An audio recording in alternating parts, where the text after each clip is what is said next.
자, 여러분들 안녕하세요. 통아시아사 수업 계속 진행하도록 하겠습니다. 자, 오늘은 두 가지를 배울 건데요. 첫 번째는 한국전쟁에 대한 지난 시간에 국공내전에 이어서 6.25 전쟁에 대한 우리나라 얘기와 그 다음에 베트남 전쟁에 대해서 보도록 하겠습니다. 특히나 우리나라 한국전쟁은 한국사 시간에 이미 배웠던 내용이기도 하고 사실 우리가 매번 여러 가지 매체를 통해서 배웠기 때문에 대략적으로 내용 정리가 가능한데 우리가 두 번째 배울 베트남 전쟁에 대한 얘기는 조금 어려울 수 있어요. 그래서 우리가 특히 뒤에 나오는 베트남 전쟁에 대한 얘기를 좀 더 상세하게 할 것인데 아무튼 이 두 가지 전쟁에 대한 얘기도 내용은 한 장밖에 안 되지만 교과서 내용은 한 장밖에 안 되지만 생각보다 내용이 되게 많다라는 거 여러분들이 좀 유념해 두시고 그래서 정리를 한번 오늘은 좀 같이 좀 해보면서 수업을 진행을 해보도록 할게요.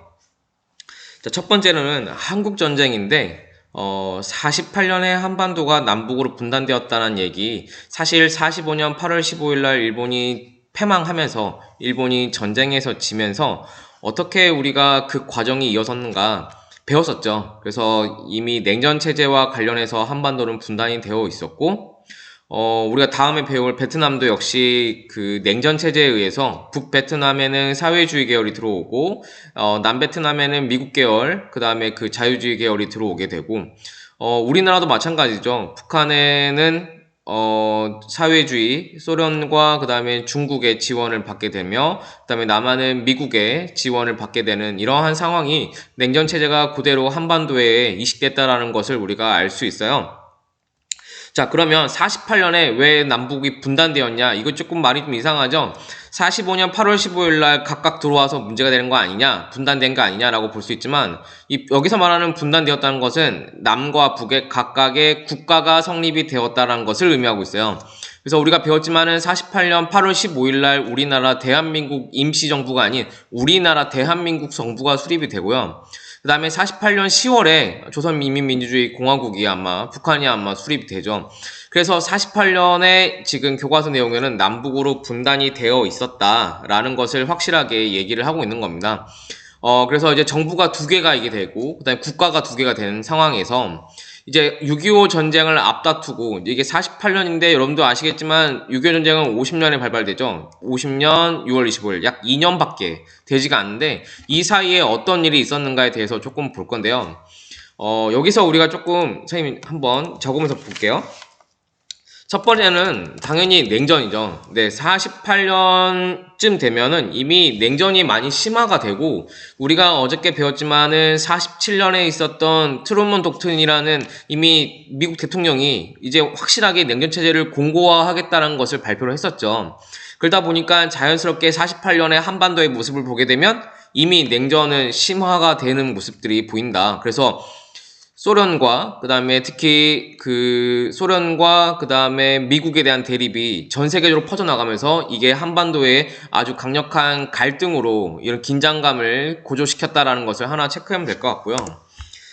두 번째로 하나 볼게 이게 좀 특이한 에치스 라인이라는 게 있는데요. 붙여도 되겠죠? 에치스는 사람 이름이에요.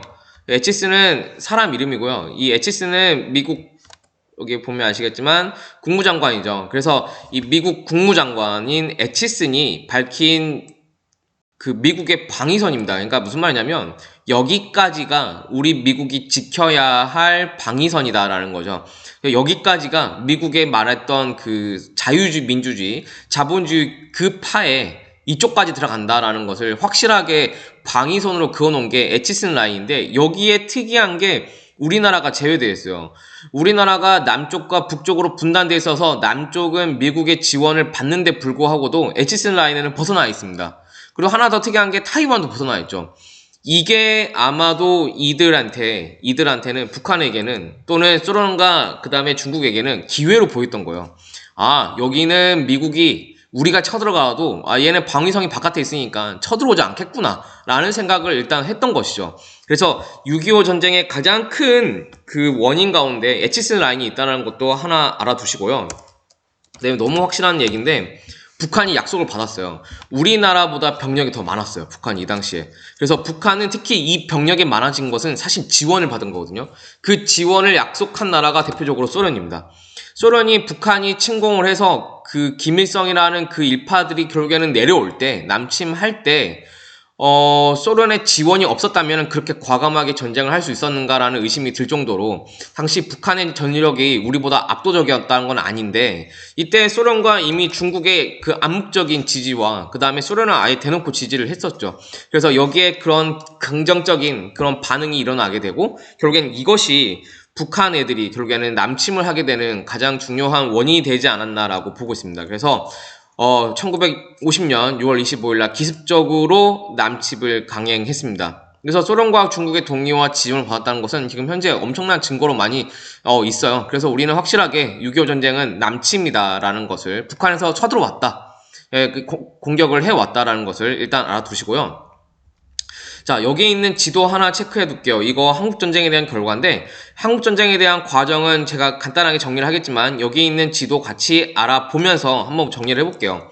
자, 6.25 전쟁의 첫 번째의 모습은 당연히 북한이 강세죠. 북한이 엄청나게 내려와요. 그래서 우리나라 바로 뺏기고요. 서울도 아마 3일, 사흘 안에 아마 뺏기죠. 그래서 우리나라는 곧바로 후퇴를 하게 됩니다. 사실 못 막았던 거죠. 그래서 이때 여하튼간에 북한군은 아주 강력한 그 군사를 바탕으로 해서 적화 통일이 될 거라고 생각했던 것이죠. 그래서 그것이 어디냐면 바로 낙동강 저지선까지 냈던 것이죠. 여기가 최후의 보류선인데 그 이유가 뭐냐면 여기까지 내려온 건데, 여기까지가 우리 남한이고 여기 뺏겼으면 부산에서 이제 떨어지는 거죠. 이렇게. 자, 여기까지가 이미 북한군이 쳐들어온 상태다라는 거 알아두시고, 여기가 무슨 말이냐면 유엔군이 정비를 하고 미국군이 정비를 해서 여기 상륙을 하고 전쟁 준비를 해야 되는데 그 기간이 너무 짧았던 거예요. 약 3개월도 안 되죠. 지금 9월 2일이니까요. 약 3개월이 안 되는 시간 동안에 우리는 후퇴만 한 거고요. 여기 낙동관을 저지를 해서 여기에 일부 병력들이 도착을 해갖고 여기서 저지를 한 거죠. 아시겠죠?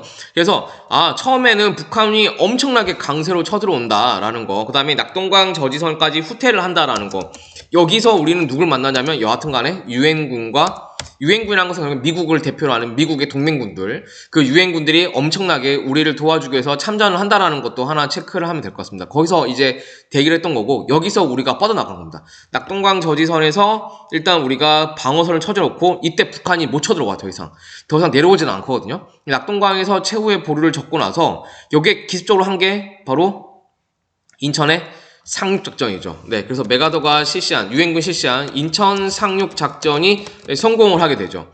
그래서 여기에 모든 병력이 몰려있는 사이에 기습적으로 인천을 돌아가서 여기에 병력을 가다듬고 여기를 끊어버린 거죠. 그럼 여기는 보급이 끊기거나 결국에는 얘네 병력이 분산될 수밖에 없는 것이죠. 이게 엄청난 겁니다. 사실 인천은 상륙할 것이라고도 예상을 했지만은, 인천은 상륙을 한다 하더라도 이게 방어됐던 게, 이게 서해가 조수관마차가 워낙 크기 때문에 사실 큰 배들이 들락날락하게, 그 미국의 그 항공모함들이, 군함들이 들락날락하기에는 되게 부적합한 곳이었다고 이미 판단했던 것 같아요. 그래서 아무리 인천으로 온다라는 소식이 있어도 거기에 북한군이 집중 못했던 것 같습니다. 근데 이거를 역이용해서, 역발상으로 생각해서 생각하지 못할 것이기 때문에 우리는 성공을 해야 한다라는 생각으로 인천 상륙 작전이 실시됐고, 이게 성공을 하고 곧바로 우리는 북진을 해요. 그래서 이때부터 1950년 9월이죠. 이때 이후로 우리는 계속 북진을 감행을 하죠. 그래서 최후에 여기까지 우리가 엄청나게 병력을 데리고 올라가는 것을 알 수 있어요. 그래서 거의 여기 부분까지 올라오게 되면은 거의 우리가 이제 역으로 통일할 수 있는 기회가 있었는데, 사실 여기까지가 온 게 1년도 안 됩니다. 1950년 11월이니까요. 여기서 6월까지. 그래서 한 5개월 만에 벌써 우리가 여기까지 전세가 바뀐 거죠. 근데 여기에 좀 생각보다 놀라운 반전이 있다면 이게 바로 중공군 개입이에요. 그래서 중공군이 개입을 하겠다는 땀에 따라서 그 인해 전술, 거의 사람이 바다처럼 내려오는 이 인해 전술을 통한 우리의 후퇴가 또 시작되게 됩니다. 그래서 우리가 이제 여기에 공격을 못 막아서 결국에는 그 1951년에, 그러니까 전쟁이 50년에 일어났는데 51년 1월 4일 날 1사 후퇴가 이렇게 발생하게 되는 거죠. 그래서 우리는 1사 후퇴하게 되고 결국엔 여기까지 저지선을 하다가 결국엔 이제는 다시 위로 올라가게 돼서 38도선 부근에서 결국에는 주로 고지전, 그 높은 산에 있는 곳을 내가 깃발을 꽂고 다음 해는 걔네가 또 올라와서 꽂고 다시 올라오고 다시 올라오고, 이러한 고지전의 형태가 보이게 된다는 게 한국 전쟁의 특징이죠. 그래서 51년부터, 이게 웃긴 게 51년부터 정전협정에 들어가게 돼서, 왜냐면 여기서만 이제 머물러 있으니까 중공군인 개입됨에 따라서 어느 전선이 한쪽에 밀리지 않아요. 그래서 여기서 왔다가리 갔다리 하면서 내 땅, 네 땅, 다음날 내 땅, 다음날 너 땅, 이렇게 왔다 갔다 하면서 이렇게 부근이 머물러 있는데, 결국에는 이때부터 정전협정 한 거죠. 이게 언제까지 하게 되면 53년까지 하게 됩니다. 그래서 53년 정전협정은 완료가 되죠. 7월에. 그러니까 이게 조금 안타까운 것은 1년부터 시작됐는데 약 2년 동안, 거의 2년 동안 사팔도서 부근에서 계속 하고 있는 거는 고지전밖에 없어요. 고지전. 그러니까 영화 고지전에 보면 아시겠지만 이 전쟁을 누굴 위한 전쟁인가 2년 동안 싸우면서 이런 얘기가 막 대사가 나오는데, 그게 사실은 이 모습들을 그리고 있는 것 같아요. 그래서 51년 정전협정이 일어나고 결국엔 2년 동안 정전협정이 완료되는데, 한국전쟁의 결과는 결국에는 어마어마한 피해를 남긴 거죠. 그 다음에 현재 우리가 알고 있는 그 휴전선, 그러니까 아직까지 우리는 전쟁이 쉬고 있는 거예요. 그래서 휴전선이 그 결과고요. 결국에는 53년 7월 전쟁은 끝이 나게 됩니다. 그래서 여하튼 간에 한국전쟁에 대한 과정은 이렇게 볼 필요가 있는데, 정말 안타까운 것은 수많은 인명피해를 남겼지만 누구 하나 이긴 사람은 없다라는 거. 그래서 그게 한국전쟁의 진짜 진정한 결과가 아닌가라는 생각을 하게 되고요. 그 다음에 여기서 우리가 조금 포인트 잡을 게 뭐냐면, 사실은 여기에요. 우리가 이미 배웠지만은 일본에 대한 얘기입니다. 우리 한국전쟁을 하면서 피해는 우리가 제일 많이 피해를 얻었고요. 사실상 여기 피해 보면 엄청나게 많죠. 뭐 사람의 죽은 숫자뿐만 아니라 모든 게 다 파괴됐으니까, 이 당시에. 그러니까 새롭게 다시 모든 걸 재건을 해야 되는 상황이었으니까 이거는 뭐 어쩔 수 없는 상황인데, 여기서 또 웃긴 거는 이 전쟁을 통해서 이득을 본 나라가 따로 있어요.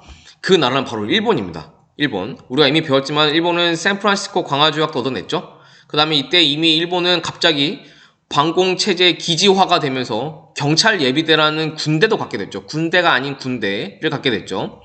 그 다음에 이때 미국과 아예 미일 안보조약이라는 군사동맹도 얻어냈죠. 그리고 이때 전쟁에 대해서 군사 물자를 일본에서 공급했기 때문에 일본은 돈도 벌었어요. 그래서 이러한 우리나라 전쟁이 결국에는 이 옆나라 일본에게는 좀 더 좋은 효과로, 긍정적인 효과가 나타났다는 이런 아이러니한 상황이 등장했다라는 것도 같이 알아두시고요. 우리나라도 결국에는 이 6.25 전쟁 이후에 한가를 얻었는데, 그게 뭐냐면 바로 한미 군사동맹.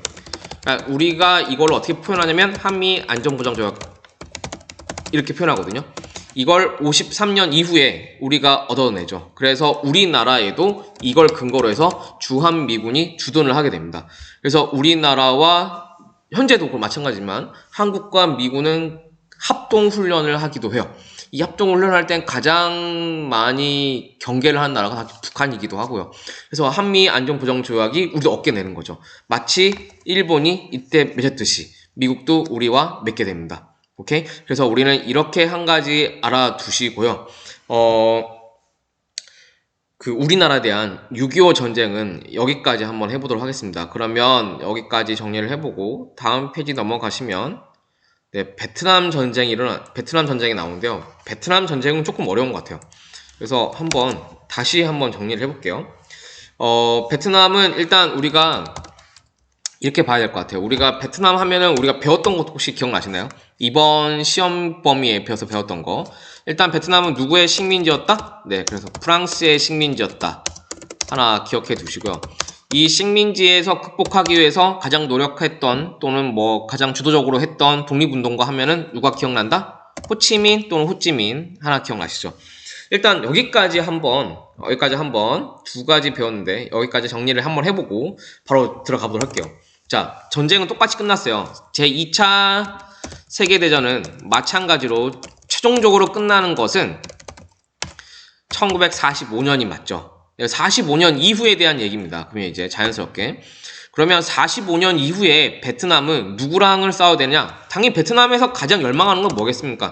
당연히 독립이죠. 근데 이게 조금 우리랑 다른 게 일본이 우리를 식민지 했을 때 우리가 8월 15일은 우리한테는 광복절, 해방절이고 광복절이죠.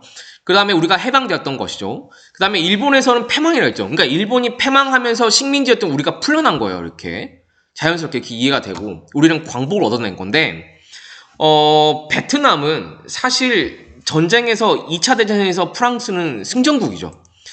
지진 않았잖아요. 이 2차 대전을 일으킨 나라는 독일, 일본, 이탈리아에서 추축국이라고 했었죠. 그 나라들인데 프랑스는 승전국이죠. 그래서 프랑스는 승전국인데 그러면 베트남은 자동적으로 독립되지는 않았다는 얘기입니다. 그렇죠. 여기 이해되시죠? 그럼 베트남은 프랑스로부터 독립을 하려면 뭘 해야 되냐? 프랑스와 협상을 하거나 프랑스와 싸웠어야 했죠. 그때 협상을 했을 때 당연히 프랑스가 이 좋은 베트남 땅을 돌려줬을까요? 당연히 아닐 거란 말입니다.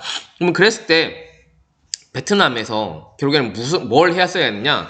당연히 베트남은 전쟁을 했어야 했죠. 그래서 우리가 이 전쟁을 베트남 프랑스 독립전쟁이라고 하고 베트남 프랑스 전쟁이라고 하고 베트남 독립전쟁이라고 하는데 결국에는 베트남은 독립을 얻어내기 위해서 프랑스와 싸워왔어야 했다. 오케이? 이렇게 하나 두시고요. 그냥 선생님 너무 어려우니까 앞글자만 딸게요. 우리 너무 그냥 우리가 쓰는 말 베프 네, 베스트 프렌드도 아니고 베트남과 프랑스에 대한 얘기입니다. 네, 베프 전쟁 하나 기억해 두시고요. 그래서 45년 이후에 결국에는 베트남은 전쟁을 했어야 했다. 누구랑? 프랑스랑 전쟁을 했어야 했다. 그래서 베프 전쟁에 대한 얘기를 해보겠습니다. 다른 말로 베트남 독립전쟁에 대한 얘기를 첫 번째로 한번 해보도록 할게요. 첫 번째 하기 위해서는 먼저 이 사람을 한 번 더 기억을 해야 돼요. 독립을 위해서는 당연히 호치민입니다. 호치민이 왜 했어야 했냐? 호치민이요. 당시에 베트남 수도인 하노이. 자, 베트남 볼게요. 하노이는 위에 있어요? 아래에 있어요? 네, 위에 있죠. 우리가 오늘 기억할 도시는 하노이 하나랑 그 다음에 사이공 두 개가 있습니다. 그래서 하노이는 북쪽에 있고 사이공은 남쪽을 대표하는 도시예요. 1도시, 2도시라고 보면 되겠죠. 약간 서울, 부산 이렇게 보면 될 것 같아요. 그래서 하노이, 현재도 베트남 수도는 하노이고요. 현재는 사이공이라는 도시는 없어요. 현재는 이거 이름 바뀌었어요. 또 헷갈릴 수 있는데 현재 이 도시의 이름은 호치민입니다. 호치민이요. 현재는 호치민시, 호치민인데 사이공, 하노이 하나 기억해 두시고 넘어가 볼게요. 자, 그러면 호치민은 하노이에서 뭘 했느냐? 하노이에서 나라를 세웁니다. 이 사람이 만든 나라 이름이 베트남 민주공화국이요. 이제 헷갈려요. 이제 지금부터 베트남 나라들이 좀 많이 등장하는데 적어도 3개 이상 나와요. 헷갈릴 수 있으니까 우리는 여기서 앞글자만 따볼게요. 그러면 배민주가 아니고 배민국, 배민공. 네, 이렇게 한번 줄여볼게요. 배민공 하나 기억해 두시고 베트남 민주공화국을 의미합니다. 배민의 민족 그냥 쉽게 알 수 있겠죠? 배민. 네, 배민은 배민끼리 통해요. 이거 한번 알아두시면 되게 좋을 것 같아요. 자, 베트남 민주공화국이 수립된다라는 거 하나 기억해 두시고 이게 언제냐면 45년이요. 그러니까 세계 2차 대전이 끝나고 나서 곧바로 호치민이 준비를 합니다. 우리도 독립을 해야 되니까. 그래서 나라 이름도 필요한 거고 그게 바로 배민공이요. 베트남 민주공화국입니다. 배민 하나 기억해 두시고 그러니까 자연스럽게 전쟁이 날 수밖에 없죠. 프랑스는 땅을 안 주겠다.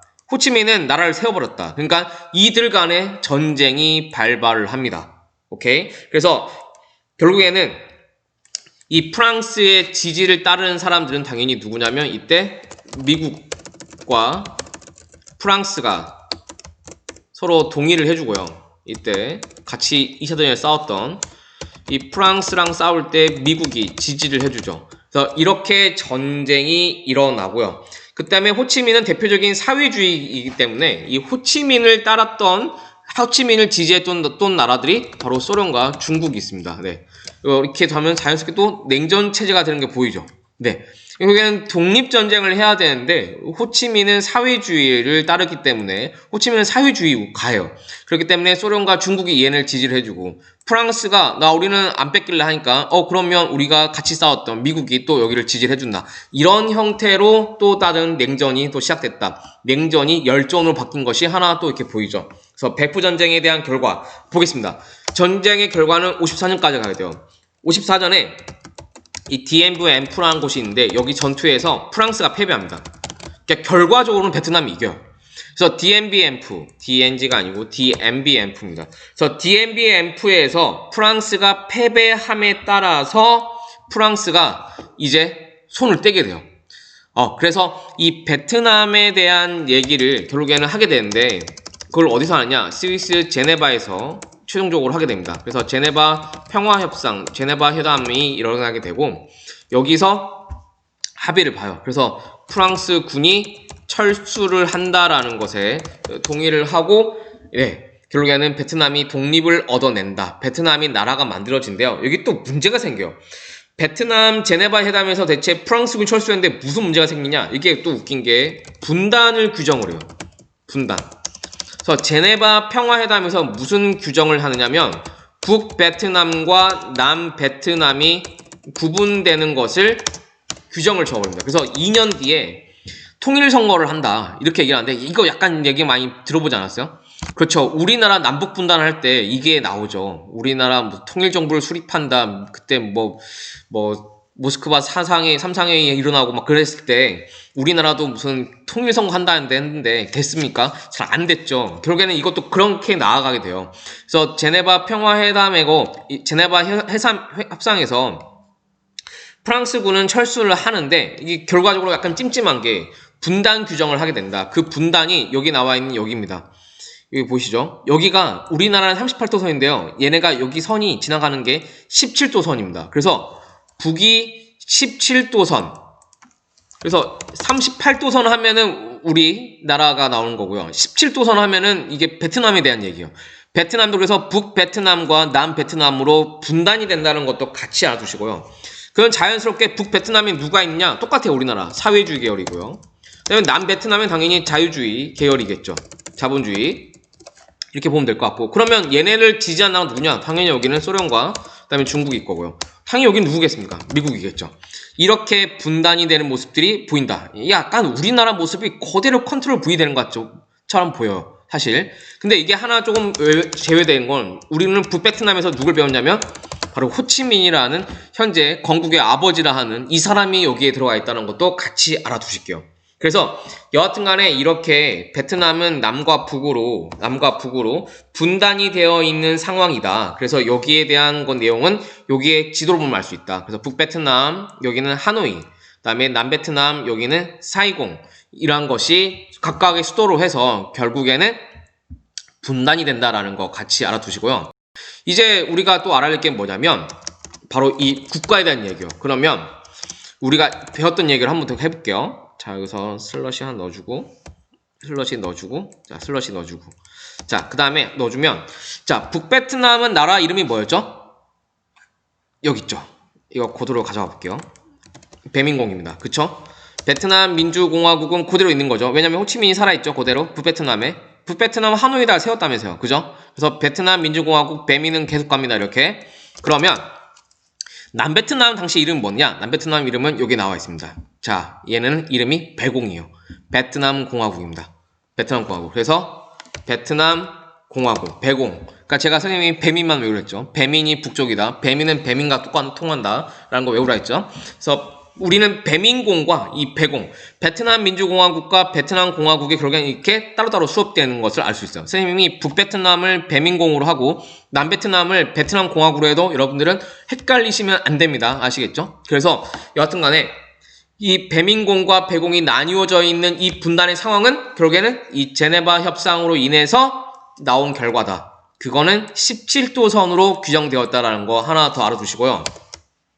이제 또 하나 얘기하는 뭐냐면 우리가 지금까지 얘기한 거는 베프 전쟁, 그러니까 베트남 프랑스가 전쟁을 하고 나서 그 이후의 상황과 분단의 모습이죠. 이게 1940년에서 1950년대까지의 모습입니다. 자, 이제 무슨 얘기를 할 거냐면 이제 1960년대 얘기를 할 거예요.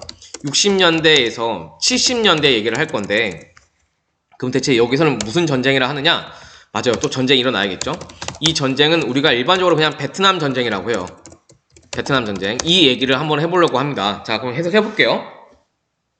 자, 베트남 전쟁이 일어나려면 일단 하나 더 알아야 될 게 있어요. 이 배민공과 배공이 이렇게 분단되어 있을 때 얘네가 계속 평화롭게 지냈던 게 아니고 계속 뭔가 마찰이 있어요. 그 마찰을 알기 위해서는 하나를 더 알아야 됩니다. 그게 뭐냐면 좀 어려운데 남베트남 민족 해방 전선이라는 것을 하나 알아야 돼요. 얘네들을 우리가 그냥 쉽게 베트콩이라고 불러요. 베트콩. 네. 우리가 그냥 베트남 사람들 약간 비하할 때 베트콩이라 하는데요. 그 베트콩인 사실은 얘네들을 의미한 남베트남 민족 해방전선입니다. 선생님이 이거 북쪽에 쓴 게 아니고 남쪽에 썼죠. 그 이유가 뭐냐면 자유주의 계열 미국의 지지를 받는 베트남 공화국 남베트남에서 얘네가 발생한 거예요. 그러니까 얘네의 활약 범위는 남쪽입니다. 그러니까 남베트남 민족 해방전선이겠죠. 그럼 얘네 대체 어떤 애들이냐? 배공이랑 남베트남 민족 해방전선은 사이가 안 좋아요. 무슨 말이냐? 얘네한테 베트남 공화국에게 반발 심리로 활동하는 애들이 남베트남 민족 해방전선이에요. 아시겠죠? 근데 이것도 한번 선생님 줄여보면 배민이죠. 이렇게. 선생님 아까 얘기했죠. 배민해전이라고 하면 되겠네요. 그냥 이렇게. 그쵸? 배민해전. 배민은 배민과 통한다? 얘네 뭐하는 애들이냐? 얘네는 사회주의 계열이에요. 사회주의 계열이니까 남쪽에서 미국 측을 지지를 받고 있는 이 자유주의 계열이 마음에 안 들었던 거죠. 그래서 얘네들은 얘네들한테 반발로 이렇게 항거하는 모습들이 등장하게 돼요. 그쵸? 그러면 계속 지금 신경 쓰인 게 누구죠? 남베트남이 자꾸 신경 쓰이죠. 이렇게 될 바에야 전쟁을 해서 여하튼 간에 이걸 뒤집어야겠다. 그거는 남베트남 생각뿐만 아니라 미국도 동의를 했던 것 같아요. 그래서 우리가 뭘 알아야 되냐면 이게 본격적인 베트남 전쟁에 대한 얘기를 할 텐데 1964년에 이렇게 베트남이 분단 상태에서 이렇게 배민공이랑 배민해전이 손을 잡고 배공을 이렇게 압박하고 있는 과정에 미국이 스스로가 개입을 이제 해야겠다. 남베트남을 지지를 하고 들어가서 북베트남 몰아내고 베트남의 자유주의 국가를 만들겠다는 생각을 했던 것 같아요. 그래서 1964년에 통킹망 사건을 일으킵니다. 이거는 현재는 거의 거짓말이라고 판명이 되어 있어요. 이거는 현재 문서에 이런 적이 없었다라고 하지만 이건 미국이 언론사 터뜨려요. 통킹망 사건이 뭐냐? 통킹만이라는 통킹만 바다에 그 바다에 미국 배가 북베트남의 공격을 받아서 배가 침몰됐다, 배가 파괴됐다라는 것을 언론에다가 정보를 한 거죠. 그게 통킹망 사건입니다. 근데 이건 거짓말이에요. 그런 적 없었어요. 그러니까 미국이 이 전쟁에 개입을 하기 위해서 거짓으로 꾸며낸 사건입니다.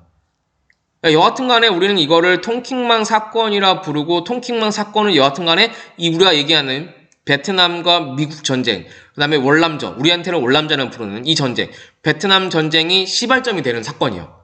그래서 통킹망 사건을 해서 미군이 직접 개입을 하게 돼요. 이 전쟁을 하게 되는 거죠. 그래서 60년대 드디어 베트남과 미국이 전면전에 돌입을 하는구나. 그때 미국이 가만히 있지 않아요. 미국이 주변 국가들한테 나를 따르는 나와 같이 군사동맹을 하는 국가들한테는 특히 우리 동아시아 국가들한테 도와달라고 얘기를 하고 이때 우리나라가 지원을 하게 되죠. 우리나라 사람들 지원을 해요 이때. 그래서 미국이 우리나라를 도와준다는 조건으로 해서 한국군이 징집이 되고 한국군이 북베트남과 싸우기 위해서 들어가게 됩니다. 미국을 도와주는 거죠. 그래서 이렇게 해서 베트남 전쟁이 결국에는 진행이 되는데 결국에는 웃긴 거는 베트남은 되게 위력이 되게 셌던 것 같아요. 여러분들 혹시 기억나시나요? 베트남은 가장 세계에서 세다고 하는 이 몽골군도 이겨낸 나라거든요. 우리가 그 했던 칭기스칸과 그의 후예들이라는 걸 배웠을 때 그 칭기스칸과 그 후예들이 정복하지 못했던 나라가 딱 2개 있었던 것 같아요. 쳐들어갔다가 지네들이 쳐들어가서 못 정복했던 나라가 첫 번째가 일본이고요. 바다에 다 뒤집혀가지고 2번째가 바로 베트남입니다. 베트남은 몽골군도 이겨냈어요. 그리고 베트남은 대단한 게 미국군의 지원도 미국군의 그 한국군 지원도 있고 파병된 여러 가지 연합군 동맹군들을 다 이겨내고 버텨요. 그리고 나서 시대가 바뀌게 되죠. 그게 바로 1969년에 닉슨 대통령이란 사람이 내세웠던 새로운 독트린이 발표가 돼요. 이게 바로 전쟁이 끝이 나게 되는 가장 큰 계기입니다. 왜냐하면 전쟁을 4년, 5년 파병하고 계속 했는데 결과가 안 일어나요. 결국엔 베트남은 일어나고 또 일어나고 또 일어나고 미국이 못 정복하는 거죠. 그래서 젊은 사람들이 이 당시에 미국 내에서 무슨 일이 생기냐면 반전 운동이 발생합니다. 우리 전쟁 이거 왜 하고 있느냐 이거. 누굴 위해서 하고 있느냐. 베트남 사람들이 우리가 자본학계에 무엇이 있느냐? 대체 우리는 왜 얘네를 죽여야 되냐? 이러한 반발 심리가 일어나게 되고 반전 운동이 일어나게 되고 이때 미국 사회가 되게 많이 바뀌어요. 그러면서 1969년에 대통령이 새로 뽑히는데 걔가 닉슨 대통령이고요. 그 대통령이 무슨 얘기를 하냐? 우리가 전에 배웠던 트루먼 독트린을 뒤집는 얘기를 해요. 무슨 얘기를 하냐면 간단히 얘기해 볼게요. 미국은 쓸데없이, 쉽게 말하자면 쓸데없이 주변 국가 일에 개입하지 않겠다라는 얘기를 하게 됩니다. 이게 가장 큰 핵심인 것 같아요. 그러면 미국에게 큰 이해관계가 없거나 미국에게 손해를 끼치지 않는 나라한테는 굳이 미국이 왜 그걸 개입을 하겠느냐, 개입을 하지 않겠다라는 것을 선언했기 때문에 생각을 해보세요. 현재 베트남에서 일어난 전쟁은 베트남끼리 해결을 해야 하잖아요. 그래서 닉슨 대통령의 이 1969년의 이 발언은 결국엔 이 전쟁이 의미가 없다라는 것을 얘기를 하게 됩니다. 그래서 이걸 근거로 해서 결국엔 전쟁 결과도 안 일어나고 결국에는 1970년대 결국에는 협상이 일어나죠. 그래서 이 전쟁을 끝내겠다라는 협상이 발생을 하게 되고요. 그 협상은 대표적으로 73년 마지막에 끝나게 되는데 그게 파리 평화협정입니다. 그래서 파리 협정을 하고 파리 평화협정인데 프랑스 파리에 있는 평화협정이 발생하게 되고 여기서 베트남은 인정을 받게 돼요. 거기 버틴 나라가 모든 걸 가져간다. 결국엔 북베트남이 남베트남을 정복을 하게 됩니다. 이게 무슨 말이냐면 파리 평화협정은 일단 미국하고 북베트남과의 관계인 거고 미국은 더 이상 개입을 하지 않겠다라고 빠졌죠. 그럼 남은 거는 북베트남과 남베트남인데 이 당시에 거의 모든 민중은 북베트남 결로 돌아서 있었어요. 원래 남베트남은 이길 수가 없는 건데 미국이 지지하면서 미국이 싸우면서 대신 싸우고 있었던 것이고요. 자연스럽게 미국이 빠지니까 결국엔 북베트남이 모든 전체 이 베트남을 다 가져가게 된 것이죠. 그래서 우리가 알고 있는 베트남이 드디어 만들어지게 됩니다. 그 나라가 바로 현재 베트남인 베트남 사회주의 공화국이 수립이 되는 거죠. 그래서 여기에 나와 있던 베트남 사회주의 공화국이 수립됩니다. 또 줄이자면 배사공이 되겠네요. 그죠? 이거는 현재 나라 명칭도 배사공이니까 알 필요가 있겠죠. 오케이? 그래서 베트남 사회주의 공화국이 수립된다. 이 전쟁 결과가 베트남 전쟁의 결과의 모습입니다. 그래서 베트남 전쟁이 왜 일어났는가, 과정은 어떤가, 전쟁은 몇 번 일어났는데 그건 어떻게 끝나는가, 이런 내용들을 우리가 한번 정리할 필요가 있겠다.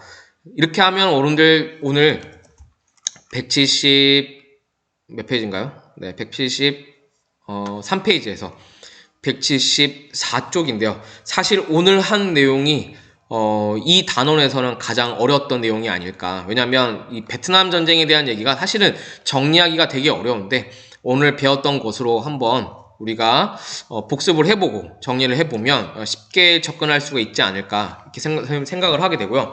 아마 뒤에 나올 내용은 또 한 번 더 나오겠지만 이 내용이 당연히 나오거든요. 나오겠지만은 계속 중복되는 거고 새로운 내용이 많지 않겠습니다. 그래서 아마 다음 시간쯤 되면은 시험 범위까지 끝나지 않을까라는 생각을 하게 되는데요. 그래서 여러분들 혹시 질문사항이 있으면 우리가 학교 나왔을 때 언제든 질문 주시고요. 그래서 오늘은 수업 여기까지 정리를 해보겠습니다. 그래서 꼭 한국 전쟁과 베트남 전쟁에 대한 얘기 선생님이 얘기했던 것으로 정리를 해주시면 네, 감사하겠습니다. 오늘 여기까지 할게요.